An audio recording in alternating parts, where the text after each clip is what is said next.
بسم اللہ الرحمن الرحیم، السلام علیکم۔ میرا نام مبشر لقمان ہے، آپ دیکھ رہے ہیں میرا یوٹیوب چینل۔ آپ میں سے بہت لوگوں نے اپنی زندگی میں جہاز پہ سفر کیا ہوگا، اور اگر سفر نہیں بھی کیا ہوگا تو جہاز کو دور سے یا تصویروں میں تو ضرور دیکھا ہوگا اور خواہش ہوگی کہ وہ اس پہ سفر کریں۔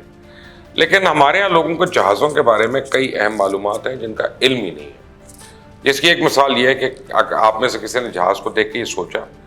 کہ جہاز کی جو کھڑکیاں ہیں یہ چوکور کیوں نہیں ہوتی، بالکل جیسے ہمارے گھروں میں کمروں کی کھڑکیاں ہوتی ہیں اسکوائر میں بنی ہوتی ہیں، لیکن جہاز کی کھڑکیاں اینگولر کیوں ہوتی ہیں؟ ان میں اینگل ہوتا ہے، ذرا سی گول ہوتی ہیں، راؤنڈڈ ہوتی ہیں۔ جہاز کی یہ جو راؤنڈڈ کھڑکیاں ہیں ان کے پیچھے کیا راز ہے؟ اور اس کے علاوہ بھی جہازوں سے متعلق کئی اہم انکشافات ہیں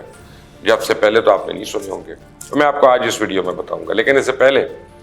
آپ نے اگر ابھی تک اس چینل کو سبسکرائب نہیں کیا تو پلیز کر لیں، بیل آئیکن کو پریس کر لیں تاکہ آنے والی ویڈیوز کے نوٹیفیکیشنز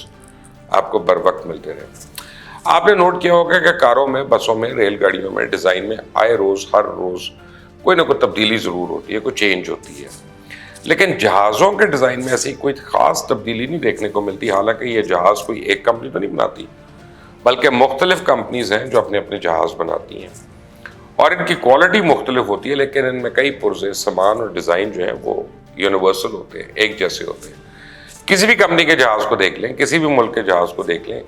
اس کی کھڑکیاں آپ کو اینگولر نظر آئیں گی، اور اس کی ایک بہت ہی اہم سائنٹیفک وجہ ہے۔ لیکن اس سے پہلے میں آپ کو بتاؤں کہ ایک وقت وہ بھی تھا جب جہاز کی کھڑکیاں بھی ہمارے گھروں کی کھڑکیوں کی طرح اسکوائر ہوتی تھیں یا ریکٹینگولر ہوتی تھیں، لیکن جیسے جیسے ہوائی سفر کے رجحان میں اضافہ ہوا، اس کی رفتار میں بھی اضافہ ہونے لگا، اور اس کے ساتھ ہی جہاز کے ڈیزائن میں بھی فنڈامنٹل چینجز کی گئیں۔ خاص طور پہ مسافروں کی حفاظت کے لیے تبدیلیاں بڑی اہم تھیں، امپورٹنٹ تھیں، اور انہی تبدیلیوں میں جہاز کی کھڑکیوں کا ڈیزائن بھی شامل تھا۔ 1950 میں جب jet airlines national level پر پرواز کرنے کا منصوبہ بنا رہی تھی تو اس وقت ڈی ہیولینڈ جو ہے وہ ایک ایئر لائن کافی مشہور تھی، اور اس کی خاص بات یہ تھی کہ یہ کم وقت میں ایک جگہ سے دوسری جگہ لوگوں کو، مسافروں کو پہنچا رہی تھی۔ اور ایک اہم بات یہ ہے کہ اس وقت ہوائی جہاز کی کھڑکیاں چوکور ہوتی تھی، یعنی اسکوائرش ہوتی تھی۔ لیکن 1953 میں 2 ہوائی جہاز فضا میں ہی حادثے کا شکار ہو گئے۔ پہلا حادثہ روم کے ایک ایئرپورٹ سے لنڈن جانے کی پرواز جو تھی 781 اس میں پیش آیا، جو اڑنے کے 15 منٹ بعد ہی سمندر میں گر کر تباہ ہو گئی، اور اس میں تمام مسافر اور عملے کی لوگ جو تھے وہ موت کے گھاٹ اتر گئے۔ دوسرا حادثہ اسی کے چند مہینے بعد پیش آیا جب ساؤتھ افریقن ایئر لائنز کی پرواز 201 لنڈن سے جوہانسبرگ جاتے ہوئے سمندر میں گر کر تباہ ہو گئی۔ اب ان دونوں حادثات میں 56 افراد ہلاک ہوئے، اور جب تحقیقات کی گئیں تو یہ پتا چلا کہ ہوائی جہاز کا ایک حصہ کمزور ہو گیا تھا، جس کی وجہ سے یہ ایکسیڈنٹس ہوئے۔ اب سوال یہ ہے کہ جہاز کا یہ حصہ کمزور کیوں ہوا؟ تو اس کی وجہ جہاز کی وہ اسکوائر کھڑکیاں تھیں،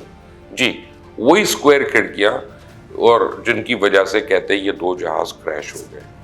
ہوائی جہاز کی ایک اہم بات یہ ہے کہ یہ ایک ایسی سواری ہے جسے مسافر نہ زمین پر ہوتے ہیں نہ آسمان پہ، بلکہ فضا میں تیر رہے ہوتے ہیں۔ اسے ہوائی جہاز میں کونے جو ہوتے ہیں یا کارنرز جو ہوتے ہیں وہ سب سے کمزور حصہ کنسیڈر کیے جاتے ہیں، اور طیارے میں کارنرز نہیں کریٹ کرتے، کیونکہ کارنرز پہ زیادہ دباؤ پڑنے کی صورت میں یہ ٹوٹتے ہیں، چٹکتے ہیں، جبکہ چوکور شیپ کی وجہ سے ہر کھڑکی کے 4 کونے بن جاتے ہیں۔ اور جہاز کیونکہ ہزاروں فٹ کی بلندی پہ پرواز کرتے ہیں تو اس میں باہر کی ہوا کا دباؤ بہت زیادہ ہوتا ہے، جس کی وجہ سے جہاز کا وہ حصہ کمزور ہو کے جہاز کے کریش ہونے کا سبب بنتا تھا۔ اسی طیاروں کو حادثات سے محفوظ رکھنے کے لیے انجینئرز نے جہازوں کی کھڑکیوں کا ڈیزائن چینج کر کے اسے گول کر دیا یا بیزوی کر دیا یا راؤنڈڈ کر دیا، اور چوکور کھڑکیوں کے مقابلے میں یہ گول کھڑکیاں ایک تو جگہ کم لیتی ہیں اور دوسرا یہ اسٹرینتھ میں زیادہ ہوتی ہیں، اور ساتھ ہی جہاز کی یہ جو راؤنڈڈ کھڑکیاں ان میں سے ایک گول سیاہ لکیر ہوتی ہے جو جہاز کے اندر ہوا کے توازن کو برقرار رکھنے میں مدد دیتی ہے، اور فضا میں ہوا کے دباؤ کا اثر ان کھڑکیوں پہ نہیں پڑتا۔ اسے انجینئرز نے صرف کھڑکیوں کی شیپ تبدیل کر کے ہوائی جہاز کے مسافروں کی حفاظت کو یقینی بنا لیا۔ تب سے لے کر آج تک تمام جہازوں کی کھڑکیاں یہ اینگلڈ ہوتی ہیں، اور یا ریکٹینگلڈ نہیں ہے یا اسکوائرش نہیں ہے۔ اور کیا آپ کو معلوم ہے کہ ہر ملک میں نئے ایئرپورٹس، نئی ایئر لائنز اور جہازوں کی ایک بڑی تعداد کے باوجود بھی دنیا کے 97% آبادی ایسی ہے جن کے لیے جہاز میں سفر کرنا ایک خواب ہی ہے، لیکن یہ بھی ایک حقیقت ہے کہ 1.2 ملین پیسنجرز ہوائی سفر کی وجہ سے ہر وقت فضا میں ہوتے ہیں ایٹ اینی گیون ٹائم۔ 9700 جہاز ایک ساتھ فضا میں ایک جگہ سے دوسری جگہ سفر کر رہے ہوتے ہیں۔ اور ایک اور دلچسپ بات یہ کہ جہاز کے لیفٹ ونگ پر ہمیشہ ریڈ لائٹ ہوتی ہے اور رائٹ ونگ پر ہمیشہ گرین لائٹ ہوتی ہے۔ وہ اس کا یہ وجہ نہیں ہے کہ وہ بھول گئے کہ یہ دونوں ریڈ لگانی ہے دونوں گرین لگانی ہے، اس کی وجہ ہے کہ جب جہاز فضا میں ہوتا ہے تو پیچھے سے آنے والے جہاز کو یا آگے سے آنے والے جہاز کو آسانی سے معلوم ہو جاتا ہے کہ جہاز کی ڈائریکشن کس سائڈ پہ۔ اور اس کے علاوہ اگر آپ صرف 1 گھنٹہ جہاز میں سفر کر لیں تو آپ کے جسم سے 8 اونس پانی کم ہوتا ہے۔ تو اس کی وجہ یہ کہ جہاز کے اندر جو ہوا ہوتی ہے وہ بہت ہی زیادہ خشک ہوتی ہے، ڈرائی ہوتی ہے، بالکل ویسی جیسے کسی صحرا کی ہوا ہوتی ہے۔ تو فوج کے زیر استعمال آنے والے جہازوں کے علاوہ زیادہ تر جہازوں کو ہمیشہ سفید رنگ کا پینٹ کیا جاتا ہے، اور اس کی وجہ یہ ہے کہ ایک تو سفید رنگ زیادہ اچھی طرح روشنی کو ریفلیکٹ کرتا ہے، اس کو ایبزارب نہیں کرتا، دوسرا یہ ہیٹ کو بھی کم ایبزارب کرتا ہے، اور اس کے علاوہ پرندوں کو بھی سفید رنگ دور سے زیادہ نظر آتا ہے اور سفید رنگ کے پینٹ پر کریکس بھی کم پڑتے ہیں، اور جہاز کی دیواروں کو بھی خاص طور پہ ایسا بنایا جاتا ہے جو لائٹ کو زیادہ ریفلیکٹ کرتی ہے۔ تو پائلٹ اور کو پائلٹ کے لیے لازمی ہوتا ہے کہ وہ مختلف میلز کھائیں تاکہ فوڈ پوائزننگ والی صورتحال سے بچا جا سکے۔ اور اب آپ کو جہاز کے ایک اہم پرزے کے بارے میں بتاؤں کہ ہر جہاز میں ایک بلیک باکس ہوتا ہے جس میں اس کا تمام ڈیٹا محفوظ رہتا ہے۔ ہاں، یہ ایک ایسا پرزہ ہوتا ہے کہ اگر کسی جہاز کو خدا نہ خواستہ کوئی حادثہ بھی پیش آئے، آگ لگ جائے، تب بھی یہ بلیک باکس محفوظ رہتا ہے۔ اس کے نام سے اندازہ لگا کے بہت لوگ سوچتے ہیں کہ شاید اس کا کلر بلیک ہوگا، اس لیے اس کو بلیک باکس کہتے ہیں، لیکن ایسا نہیں ہے۔ اس باکس کا کلر برائٹ اورنج ہوتا ہے جو بہت دور سے ویزیبل ہوتا ہے اور دکھائی دیتا ہے۔ اس کی تیاری میں ایسا مٹیریل استعمال کیا جاتا ہے کہ جس کو آگ نہیں لگ سکتی اور نہ یہ ٹوٹ سکتا ہے۔ جہاز کی بیرونی سطح کو تو ایلومینیم اور ڈفرینٹ الوائز وغیرہ سے بنایا جاتا ہے، جس کی ایک خاص وجہ یہ ہے کہ اس کو آسمانی بجلی سے سیف کیا جائے، محفوظ بنایا جائے۔ اس لیے اگر آسمانی بجلی جہاز پہ گرے تب بھی یہ جہاز کے اندرونی چیزوں کو متاثر کیے بغیر آگے بڑھتی ہے، اور اس لیے جہاز پر آسمانی بجلی گرنے کا واقعہ شاذ و نادر ہی آتا ہے۔ اور لیکن ایک آپ کو بتاتا ہوں کہ جہازوں میں نا آپ نے بڑی موٹی موٹی تاریں بھی دیکھی ہوں گی یا کنڈکٹرز دیکھے ہوں گے لگے ہوئے، وہ جب بجلی آتی ہے لگتی ہے اور ان میں سے پاس بھی ہوتی ہے۔ تو آپ کو معلوم ہے کہ جہاز کے اندر جو موجود ٹوائلٹ کا دروازہ آپ اچھی طرح لاک بھی کر لیں تب بھی یہ باہر سے کھل سکتا ہے۔ دراصل ٹوائلٹ کے دروازے پہ لگے ہینڈل پر ایک ایسا سوئچ ہوتا ہے جس کو دبانے پہ اگر دروازہ اندر سے لاک بھی ہو جائے تو کھل جاتا ہے، لیکن عام پبلک میں لوگوں کو نہیں پتہ ہوتا اس کا، نہ ہی وہ سوئچ استعمال کر سکتے ہیں۔ اس کا استعمال صرف جہاز کا عملہ کر سکتا ہے، کیبن کرو، وہ بھی کسی ایمرجنسی کی صورتحال میں۔ آپ نے اکثر لوگوں کو کہتے سنا ہوگا کہ فلائٹ کے دوران جو کھانا دیا جاتا ہے بڑا بدمزہ ہے، جبکہ یہ سچ نہیں ہے، اس میں کھانے کا قصور نہیں ہے۔ جبکہ جب ہم جہاز میں ہوتے ہیں تو اندر ہوا کے دباؤ اور خشک ہونے کی وجہ سے ہمارے ٹیسٹ بڈز جو ہیں وہ چینج ہو جاتے ہیں۔ صرف ٹماٹر کا جوس ایک واحد چیز ہے جس کا ذائقہ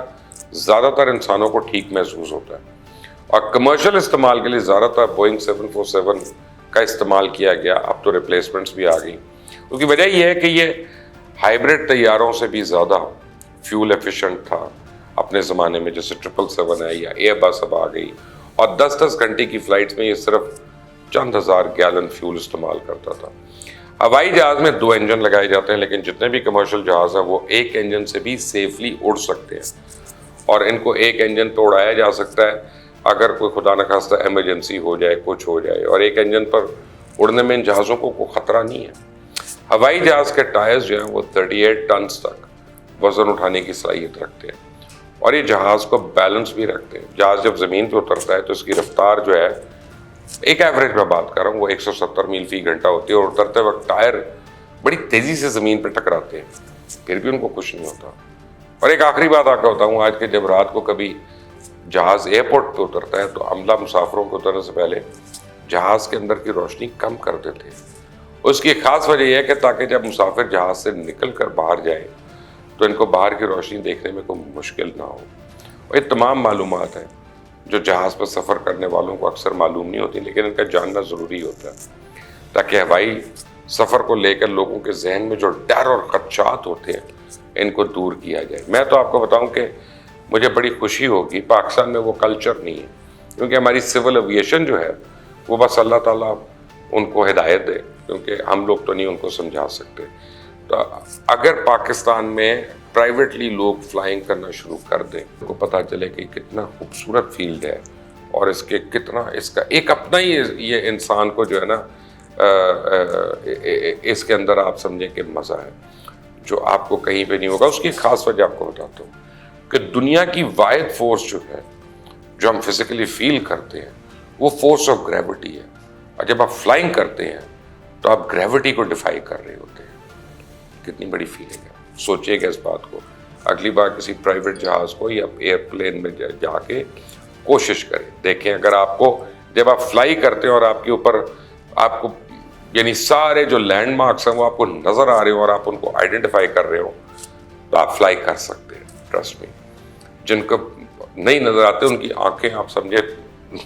اور جو ہے نا ان کی آنکھیں بالکل اندھیرا چھا جاتا ہے، جن کو جینون فیئر ہوتا ہے۔ باقی اللہ تعالیٰ خیر کرے انشاءاللہ۔